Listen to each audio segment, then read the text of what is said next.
Picture this. You're walking to your car, late night, parking garage, footsteps echo behind you. Your hand grips your keys tighter. Turn on the news, mass shooting, cartel violence, war in Ukraine, Gaza, Sudan, Myanmar. 52 people die violently every single hour. 110 armed conflicts rage right now as I'm speaking. It feels like the world is tearing itself apart. So let me ask you something. Is this the most violent time in human history? The answer will shock you. No, not even close. In fact, you're living in the most peaceful era humanity has ever known. I know. That sounds insane, but hear me out. 10,000 years ago, 1 in 5 people died at the hands of another human. 1 in 5. Today, less than 1%. We've reduced violence by 15 times. So what the hell happened? When were we at our absolute worst? And here's the question that should terrify you. Is violence hardwired into us? Are we born killers, or did we learn to be peaceful? To find the answer, we need to go back, way back, to a frozen mountain, where the world's first proven murder took place. And the victim? He's been waiting 5,000 years to tell his story. September 19th, 1991. 2 German tourists hiking in the Alps. They spot something in the melting ice. At first they think it's a fellow hiker who didn't make it. Then they see the copper axe. This isn't a hiker. This is someone from another world.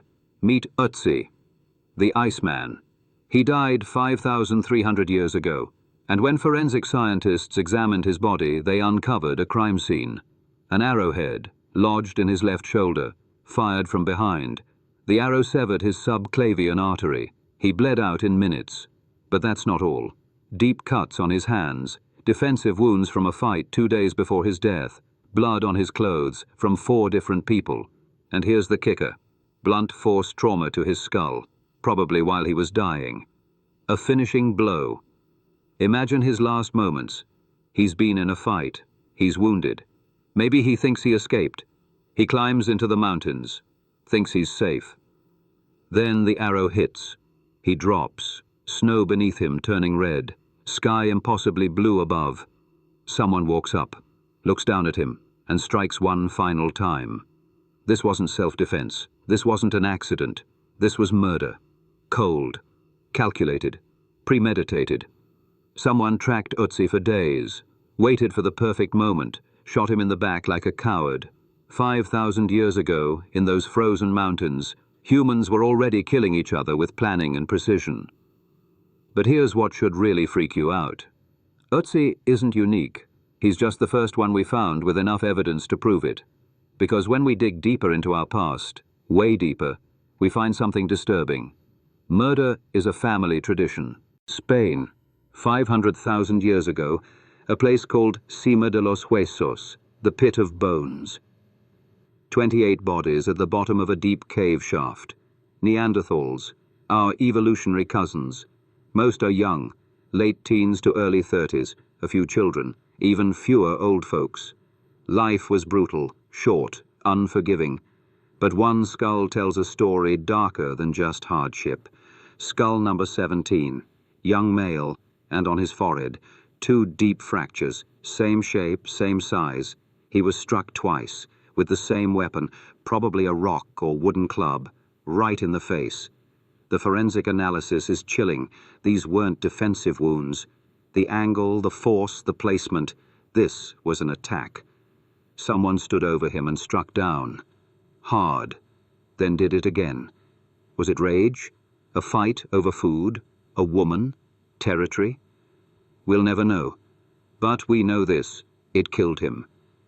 This is the earliest proven murder in human history, 500,000 years old. And here's the part that should make your skin crawl. Neanderthals and humans interbred. If you're of European or Asian descent, you carry about 2% Neanderthal DNA. Their blood runs through your veins. Does their violence run there too? Before you answer, let me show you something else. Because humans didn't invent murder. We inherited it. And I can prove it. Remember that vacation to Cancun, swimming with dolphins? That adorable photo you posted on Instagram? Yeah, you were swimming with baby killers. Let me ruin dolphins for you. Male dolphins murder infants. When a male wants to mate with a female who already has a calf from another male, he drowns it, smashes it against rocks. Why? So she'll go back into heat. So she'll mate with him instead. Strategic infanticide. Feel good about that $50 dolphin encounter now? And dolphins aren't alone. 25% of all mammal species practice infanticide. Lions, male takes over a pride. First thing he does, kill all the cubs. Every single one. Grizzly bears, 70% of bear attacks on humans are mothers protecting their cubs. They'll rip your face off without hesitation. But here's the pattern that changes everything. The more social the species, the more violent they are toward their own kind. Solitary animals, pretty chill, live and let live. Pack animals, absolute savages. And primates, oh boy. Chimpanzees, our closest relatives, have murder rates that would make Chicago look peaceful.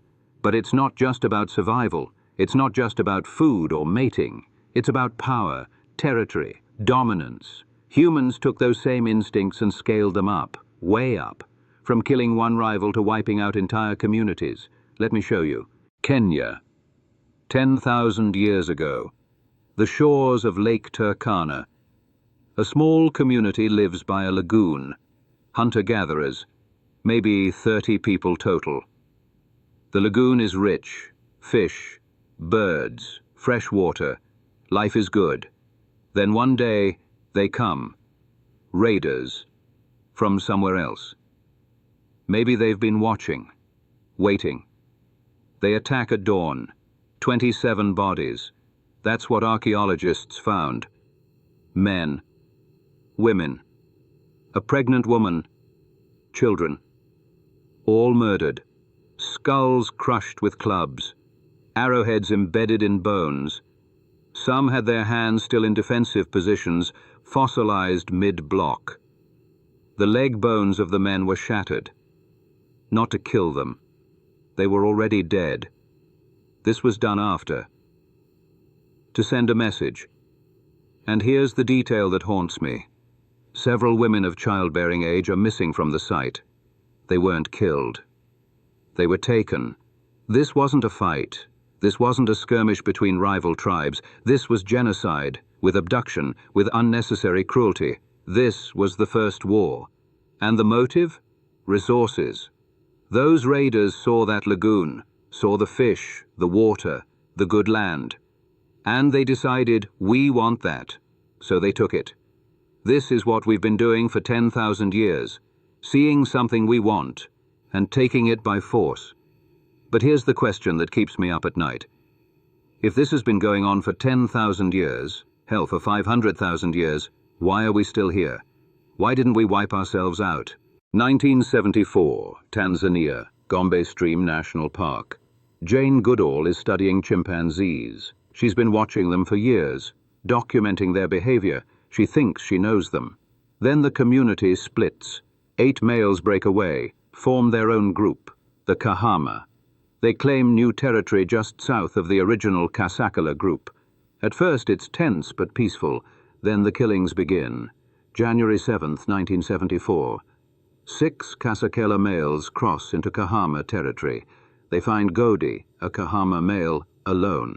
They attack, 5-on-1. Coordinated. Brutal. They hold him down, bite him, beat him, rip at his flesh. For 10 minutes. Then they leave him to die. This wasn't a sudden fight. This wasn't instinctive rage. This was planned. Over the next 4 years, the Kasakela systematically hunt down and kill every single Kahama male, one by one. Scientists watching this were horrified. This wasn't supposed to happen. Animals don't wage war.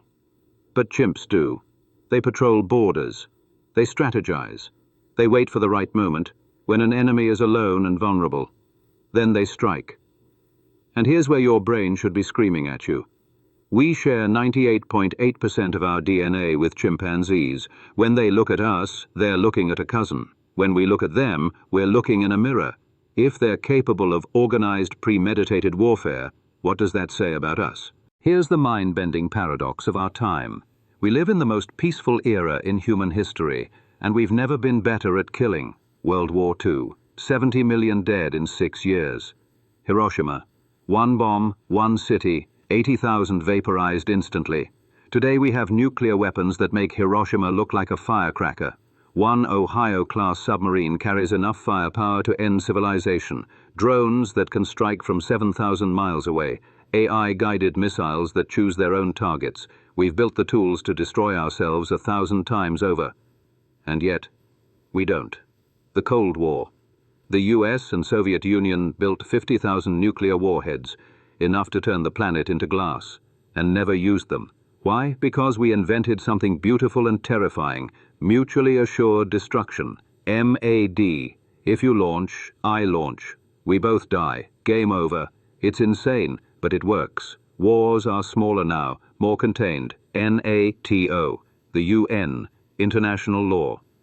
We've built a global system that, for all its flaws, prevents World War III. But don't get comfortable. In 2016, more countries experienced violent conflict than in the previous 30 years. Syria, Yemen, Ukraine, Gaza, Sudan, Ethiopia. Wars are creeping back. And we're entering uncharted territory. Autonomous weapons, cyber warfare, AI soldiers that don't feel fear or mercy. So why haven't we destroyed ourselves yet? The answer is in our DNA. There's a gene called MAOA. Scientists call it the warrior gene. It codes for an enzyme that breaks down neurotransmitters. Serotonin, dopamine, the chemicals that regulate your mood. Certain mutations make you more aggressive, more likely to explode when provoked. So are we doomed by our DNA? 1993. New Zealand. Scientists track 1,000 boys from birth. 2 boys, same warrior gene, same mutation. Boy A, loving home, stable family, grows up to become a teacher. Boy B, abused, neglected, grows up to become a violent criminal. Same gene, opposite outcomes. Your DNA loads the gun, your environment pulls the trigger. But here's the beautiful twist. Around 200,000 years ago, we started changing ourselves. Alpha males who ruled by fear, they got overthrown, killed, exiled. Leaders who cooperated, who listened, who shared power. They thrived, had more kids, passed on their genes. We domesticated ourselves, like we turned wolves into dogs. We turned brutal apes into something gentler. Then language changed everything. Once we could really talk, the underdogs could conspire. 5 weaker males could plot in secret, form an alliance, then confront the tyrant together. Reverse dominance hierarchy. The many keeping the powerful in check. Suddenly, being a violent bully wasn't an advantage. It was a death sentence. As societies grew, we built cages for our dark side. Laws, courts, police, prisons, cultural norms, religions preaching peace. 14,000 years ago, 15% of deaths were from violence. Today, less than 1%. We didn't lose our capacity for violence. We just built a world where violence doesn't pay. And it's working, but the fight isn't over. So here we are, 500,000 years of blood. From Skull 17 to Hiroshima. From Ötzi's murder to the Gombe War, we are violent. That's undeniable. But we're also something else. Look at your hands right now. These hands are the same hands that built the Sistine Chapel and pulled triggers at Sandy Hook. Same species, same capacity. The only difference is choice. And here's the data screaming at you. We're choosing peace more than ever. Not because we're weak, not because we've lost our edge, but because we're smarter. We've learned that cooperation beats competition, that trade beats war, that talking is cheaper than fighting. Tomorrow morning you'll wake up, check your phone, see another headline about violence, school shooting, terror attack, war, and you'll have a choice. You can scroll past, feel helpless, think the world's going to hell, or you can remember this. Your ancestors survived 500,000 years of this shit. They didn't give up. And neither should you, because every time you choose kindness over cruelty, patience over rage, conversation over conflict, you're not being weak. You're being evolutionary. You're choosing the future. Yeah, we're violent. We're brutal. We're capable of terrible things, but we're also capable of changing. And we've been doing it for 200,000 years. So here's my question for you.